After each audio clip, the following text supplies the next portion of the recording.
Welcome to State of the Offense, your unbiased coverage of your favorite team's offense, the Cleveland Browns. With an offense as talented as Cleveland's, I believe that Browns fans should be excited about their offense's potential. Last year, the Browns finished 13th in total offense, 22nd in passing, 6th in rushing, and 18th in scoring, which earned them a 7-10 record. The Browns bring back Deshaun Watson, Nick Chubb, Amari Cooper, and David Njoku as the top fantasy options at each position. New faces include Elijah Moore, who was acquired by trade from the Jets, and draftee Cedric Tillman. Most fantasy football shows will only mention skill players, but at State of the Offense, we look at the entire offensive unit. We start in the trenches by analyzing the condition of the offensive line. On the line, the Browns bring back all of their starters from last year. Jedrick Wills is back at left tackle for his 5th season. In 2022, Wills played in 17 games, graded at an 80, and he had a 98.5% snap share. His 80 rating places him in the 18 to 19 range of left tackles in football. The Browns exercised Wills' 5th-year option, so he's under contract through 2024.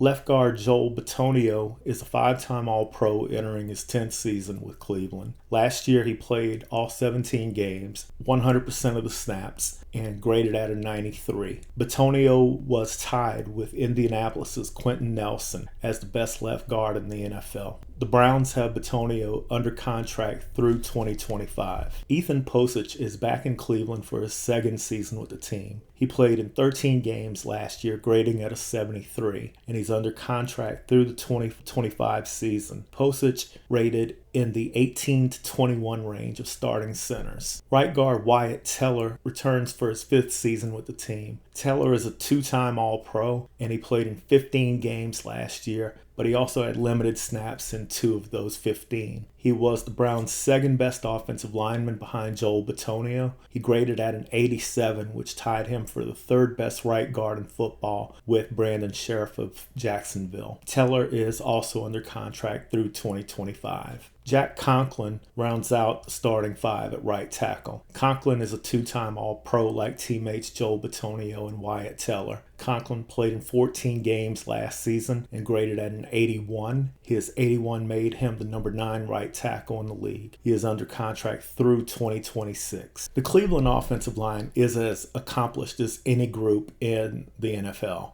Everyone is signed through the next 3 seasons except for Jedrick Wills. It is hard to gauge what we saw from quarterback Deshaun Watson in his 6 games of action. He was in an almost impossible situation after not taking a live snap since 2020 with Houston. Jacoby Brissett took all the first-team snaps during Watson's suspension, and Watson was basically coming in with no football routine and struggled to acclimate to the NFL cold in Week 13. The only statistic of his that was better than Brissett's was passing yards per game. He did go 3-3 in his 6 starts as opposed to Brissett going 4-7. In his time with the Texans, Watson was tremendous. His numbers went up steadily during his career. In fantasy football, he has been elite since he stepped onto the field. Part of the reason for his fantasy success has been his rushing production. In Houston, he averaged 419 yards per year. Last year, his 17-game pace would have been 495 rushing yards. Last year, he was 28th in points per game for quarterbacks. I expect that to change this year. On ESPN, Watson is the quarterback 9, player 84 overall. Deshaun Watson with a full offseason, no legal issues, no suspensions, and being more acclimated to Cleveland. From a talent perspective, he's a top 5 quarterback. From a fantasy football perspective, he's also a top 5 quarterback. I expect him to be better than Lamar Jackson in fantasy this year. Lamar Jackson is a 4th rounder.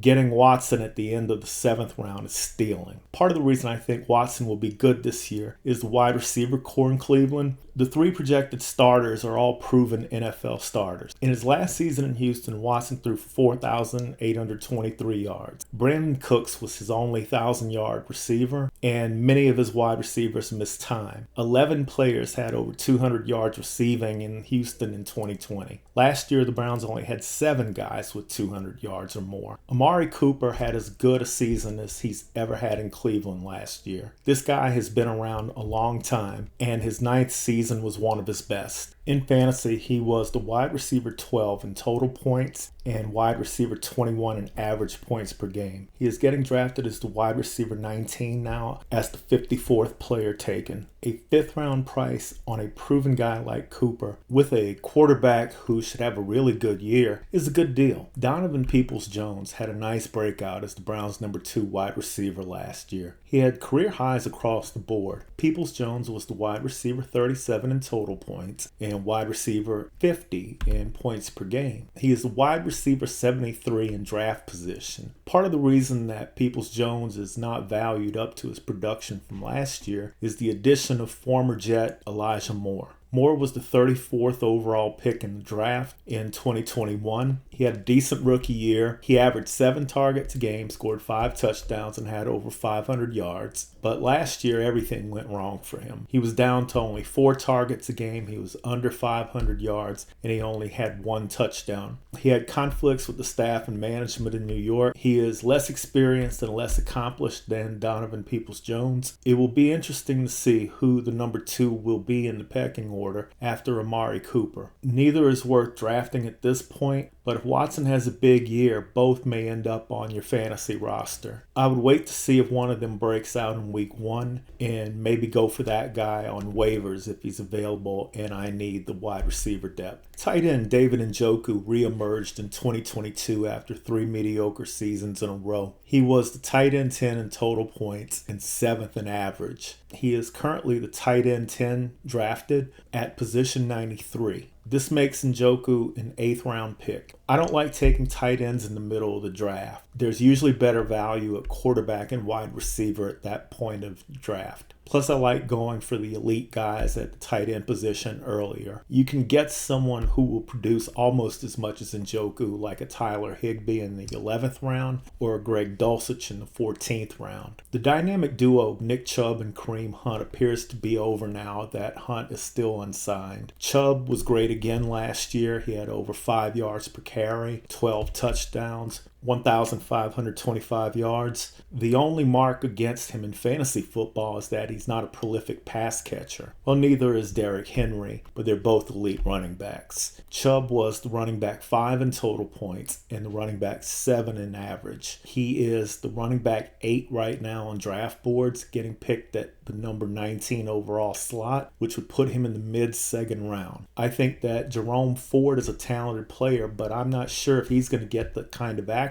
Kareem Hunt used to get. There is no reason for Chubb to decline with the offense becoming more balanced. If the passing game is better than 22nd in the league, Chubb can still get 1,500 yards and 10 plus touchdowns. He might even catch 40 to 50 balls on top of that. If you get Chubb at pick 19 and if you draft running back at pick 6 in the first round, you will probably have the best running back duo in your league. If you don't draft a running back in the first round, getting Chubb in the second is almost a necessity because there's only 8 elite running backs on the draft board and Chubb is the last of that tier. Last year, Kareem Hunt was running back 41 in total points and running back 59 in average. If Jerome Ford produces at that level, Nick Chubb will probably play like a top 10 player in fantasy this year. The Browns will usually have 10 talented football players on the field with quarterback Deshaun Watson this year. The offensive line, the running game, the wide receiver group, David Njoku, they can all get it done. The ceiling for the Browns' wide receivers and tight ends are obviously tied to the productivity of their quarterback. A 40-plus